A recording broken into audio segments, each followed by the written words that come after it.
we're trying something new today. We're trying one of my tripods that I haven't used in well, actually at all. But I wanted to talk to you guys about one of the many things that has been happening, and you're gonna see in the next few videos some crazy things happened. And one of them was my fault. Always surprised. My fault. Not only have I bruised the vein in my hand by moving furniture and had it turn blue and looked like it was about to pop out, not only have I painted a room for an entire week and changed the color more than once. Update on that.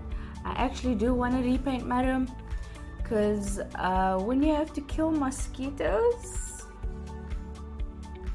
and you don't have washable paint, kind of makes things a little bit difficult. But I thought, I did not feel like putting on makeup today. I am recording this after a very traumatic period at hospital, so that will be in the next video. It's probably going to be a long video, probably longer than this one, because it was a lot. But what happened with my right hand, she's doing well now. I mean, after the trauma of hospital, she's still going. Still a bit sore due to something that happened at hospital, but I'll explain that in the next video. So, can only be me that works themselves so much that they get hurt. Now, normally people would tell me, oh, you overwork yourself too much, you have to take breaks, and I'm the kind of person that I think it's probably, I don't know, I don't want to offend the OCD community. I'm probably a part of it, but I don't know if I am, because I am kind of a perfectionist, and I've noticed that if I'm doing like my university lecture notes, if I'm doing the notes and I know that I have, okay, let me just preface by saying I had about 4 modules, and every single week there were about 2 lectures per module. So you would have 2 lecture PowerPoints per module every week. That's if they only do 2. Sometimes they upload a 3rd one, and it can be quite confusing. So you would probably have about 8 lecture PowerPoints to do a week. And someone like me, if I start, I can't stop. And I'm the kind of person that I don't like an unfinished project. I don't like it, even if it's sorry, my nose is itching. Does anyone else's nose itch after they do like skincare stuff? Because I did a lot of scrubbing, but my nose is itching. Anyways, let me not get distracted. Yeah, I don't like an unfinished project. Like if I'm prepping food to cook and I just let the food lay there and I haven't cooked it, that bothers me. If I start with a PowerPoint like lecture slides, say there's about, on average we probably had about 24, which might seem like a lot. Shame, you guys that's doing BA, you might think 24 slides is a lot. You think so? When I was doing BCom General 2 years ago, the average amount of slides we would have per PowerPoint was like 64, 75, and I had 8 modules a semester. And all of that was during lockdown. I don't know. Don't ask me how I did it. I have no idea how I did it. I don't even know how I knew that I was able to do it when I was doing it, so don't ask. So 24 might seem like a lot, and it is a lot. I mean, it's taxing on you if you're doing it all at once, which I should not have done, but this was God's way of telling me, bitch, you gotta calm down. But that wasn't enough. Clearly, you'll understand after the hospital episode. Well, it was an episode, so it'll probably be an episode. I'm probably gonna have to split it into two, I don't know, because so much happened. And I needed a few days to recuperate because I wasn't able to talk about it at all after getting home, because your mind is just all over the place. But anyways, let's get back to this hand situation. I normally do my notes, you could say I share it into about 2 days a week. So I would normally go onto campus every Tuesday, Wednesday, and maybe Friday. I say maybe because most of the times those lecture notes are online, and it was about novels, and pretty much you just had to read the novel and do the notes. And the cool thing about my English module is that the PowerPoint slides were actually narrated, so it's basically you're doing the lecture by watching the PowerPoint. Yeah, so, and I mean, petrol has gone really expensive, so it doesn't make sense to go to campus for like 45 minutes and then come back home, because I only had one other period on a Friday, so that wouldn't make sense. So I would probably go in I was supposed to actually go in on Mondays, but practical period is that's like something to 3 the afternoon. Transport wise, that would not have worked with me. Anyways, reason why I'm saying this is that the Tuesdays and Wednesdays when I'm on campus, I can't exactly do my notes because I'm focused on what's going on. I had about because I had 4 modules, each module has a tutorial period. I had 1 tutorial on Tuesdays and I had 3 on a Wednesday. Full day of interacting with strangers. Gosh, it was a lot, but I somehow did that, and most of the times I would be too exhausted when I get home, so I would be sleeping, taking my naps, probably cooking food, because cooking food for the people that cook food as like a stress relief, you'll know what I mean. You'll know what I mean. It's like some people play games to unwind, some people go boxing to unwind, some people go running. I want to cook food. And I freaking love cooking food. And that is, look, I'm going off track, but I don't care. I love cooking food. I've seen so many people, hey, that know nothing about me. Like nothing. You probably know my name, my family's names, probably here and there, and that's about it. And they assume one of the things that I've perfected is pasta. Literally, I have it like down to a science. I know exactly what to put. I don't measure. I don't I know there's some people that have to follow a specific recipe. It has to be this and that, like specific. Sorry, me, I don't measure.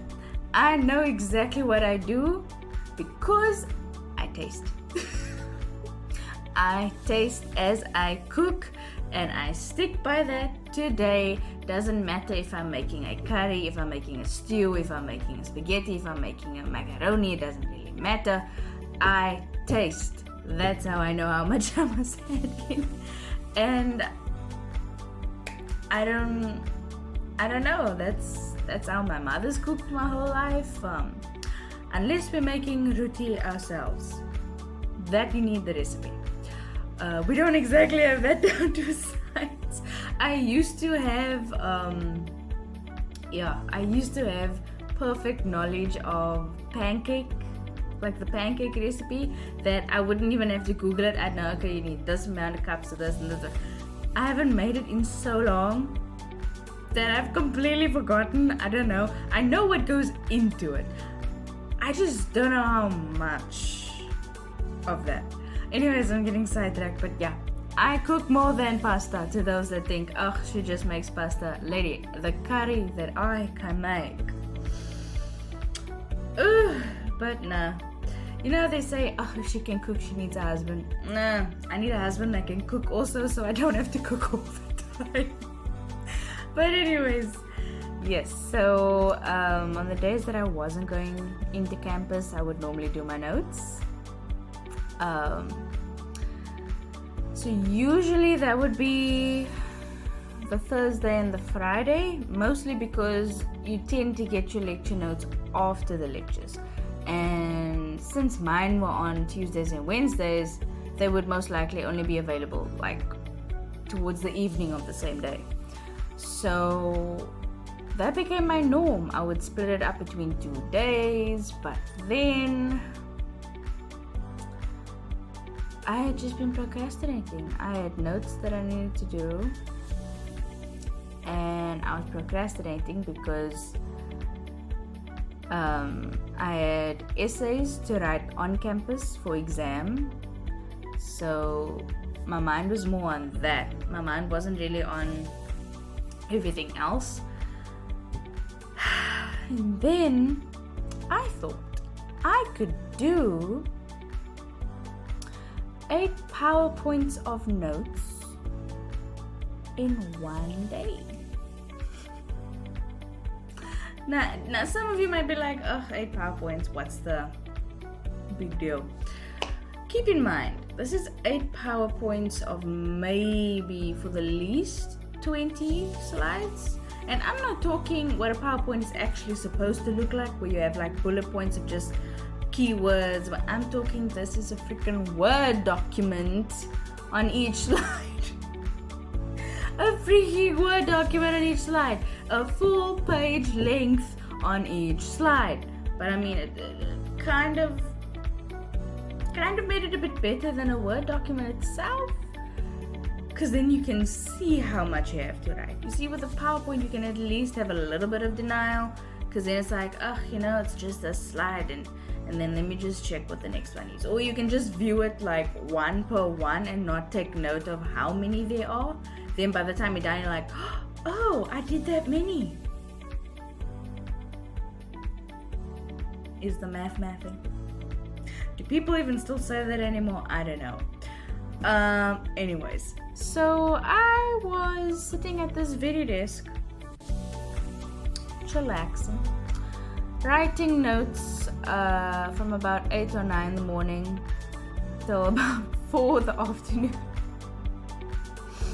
And I had noticed, normally what happens when I do my notes, I notice that my hand starts to cramp after a while. And normally by then I've done at least 2 or 3 PowerPoints. Then I'm done, and I'll continue the next day, because then others must still come out, blah blah blah. I don't know what screw was loose in my head on that specific day to go do all of it in one day. And I mean, I got it all done in one day. Don't get me wrong, she got it done, but the risk was not exactly worth it. So I started noticing that every hour I had to put my hand on some ice, because like my hand was starting to go like that. And I thought, okay, she's a bit tired, let her chill for a bit.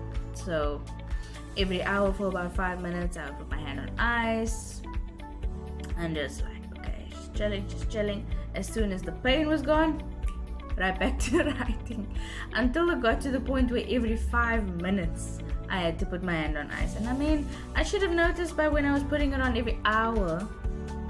Clearly it was sore. But no, something told me to continue. And I tend to overcompensate when it comes to my work because it keeps me focused, it keeps me busy, keeps my mind busy, and yeah, I don't listen when God tells me to stop. So clearly God was telling me to stop and I was still going. But then once I finished all of my notes, I was like, cool, I'm done. Put my hand on ice. I could barely freaking feel anything like in the sand. I couldn't even bend it. I couldn't do anything. It was like this was shaking and it felt like I was holding something heavy. I clearly wasn't, but that's what it felt like. And to make matters worse, I had to keep that on ice for about an hour, and I had an essay probably this is thinking back now. I probably had about either 1,000 to 1,500 word essay to write the next day on campus, because that was for our end of year tests, not finals. Our finals is a term 4, but this was more of like just a big test, if I say it that way. So the very next day I go in, but I made sure that I had not written anything up until that point, because if I had, I probably would have been in such pain halfway through my essay that I would have failed it. So we go in, I go write the paper, it all goes well. I wrote as slow as I possibly could, which is funny because I was the fastest writer in my class at high school, and writing slow is not exactly my thing. But I tried. Can't blame me. I tried. And it's a good thing that I at least tried, because if I had written the way I normally do, my hand would have given up halfway in that essay. So completed the essay, let my hand rest the Saturday. The Sunday I cooked. Now because you're cooking, you're stirring like this. It's not supposed to do that, but I did. And then my hand was paining again after that, but then towards the evening it was gone. So I was like, ugh, yeah, it comes, it goes. So then the Monday, because we're busy sorting some renovations in the bathroom, I thought, you know what, let me clean this up, because there was so much sand that it was bothering me. Because like, you walk out of my room to the right is the bathroom. It was bothering me. So she was shoveling, and because she was shoveling alone, she had to put the sand in packets alone. And guess which hand she used, not only to shovel but to hold the shovel to open the packet so she could pour the sand in? The freaking sore hand, because it's my dominant hand. And yes, this hand I do use, ambidextrous, that word. I use both my hands, but I mean, for that, I needed the support of this so I could hold the packet. Which kind of made matters worse, because then the day after that, I actually had to write another essay on campus that was almost 2,000 words. So I clearly put her to the max. And after the essay, I couldn't, my hand was still fine until I got home. I couldn't lift anything. Not even a pen. I couldn't lift anything. My hand was in so much pain. My arm was in so much pain. If I had to do this, it was in so much freaking pain. So we went to the doctor. Doctor checked it out, and she said, "Oh, so you've got tenosynovitis in your." Basically, it's in the wrist, but it affects the hand and the arm because it connects the two. It's a whole thing. So she wrapped my arm in a cast. She gave me a Voltaren pain injection, which hurt. The injection didn't hurt, but the injection site hurt for like freaking 4 days. But anyway, yeah. So I did that to my hand.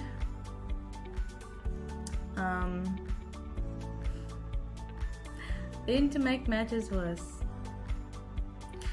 the doctor told me that after 3 days I could take the cast off. She should not have told me that. Because I was eagerly waiting for that 3 days to be over so I could take the damn thing off. And it wasn't a cast like a hard cast, it was like fully wrapped and it was thick. So I'm sure I'm gonna include pictures and videos and whatnot in this. But I had it in the cast. When I took it off, I took a chance, you know. Started doing some notes here and there because I had notes piling up. I had still about 3 weeks left before exams, and that was 8 PowerPoints a week that I was not writing down. And your mind, like, it just goes because you know it's being put on the back burner and you don't like that. It's like it's an unfinished project and I gotta finish it. So they probably had to cuff my hand to the wall to get me to stop doing my notes, and I think even then I would still try to hold the book up and do something. But I took chances. Started doing my notes again, but as soon as I felt any pain I stopped, which is something I didn't know how to do before then. But I started doing that. If I started to feel pain after writing for a certain amount of time, I mean only once I finished the PowerPoint, then I stopped. Because then I knew 1 point PowerPoint down, others to do.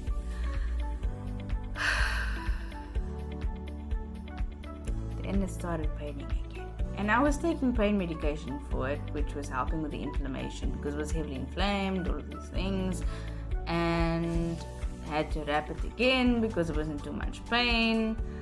And it's hard to tell me that I mustn't do something.